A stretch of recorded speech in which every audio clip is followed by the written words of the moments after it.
নমস্কার ফ্রেন্ডস, আজকে হালালপুর গ্রামে, রানাঘাটের পাশের গ্রাম হালালপুর, এখানে আয়োজন করা হয়েছিল এক মহিলা ফুটবল টুর্নামেন্টের। এই খেলায় অংশগ্রহণ করেছিল নদিয়া জেলার 8টি মহিলা ফুটবল টিম। এই যে দেখুন, এখানে ট্রফি, বেস্ট প্লেয়ারদের জন্য ট্রফি সাজানো রয়েছে। কর্মকর্তারা বসে রয়েছেন মঞ্চের ওপরে, আর কিছুক্ষণের মধ্যেই পতাকা উত্তোলনের মাধ্যমে খেলা শুরু হবে।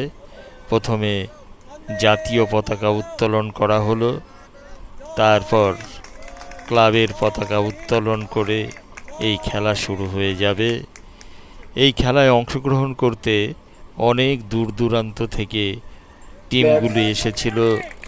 যেমন সবচাইতে দূরের টিম ছিল পলাশী, বেতুয়ারোহরি, ধুবুলিয়া, গাড়াপোতা, শ্যামনগর।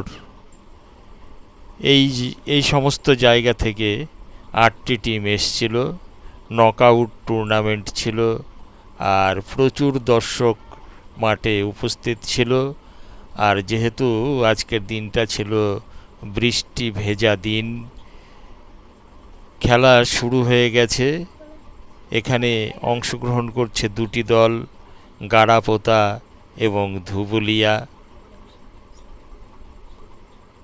অত্যন্ত মনোরম পরিবেশে এই খেলাটি অনুষ্ঠিত হচ্ছে। আর আমার চ্যানেলটি যদি আপনাদের ভালো লাগে, আপনারা আমার এই চ্যানেলটিকে সাবস্ক্রাইব করবেন এবং সঙ্গে থাকবেন। দেখছেন মহিলা ফুটবল খেলা হচ্ছে গাড়াপোতা এবং ধুবুলিয়ার মধ্যে।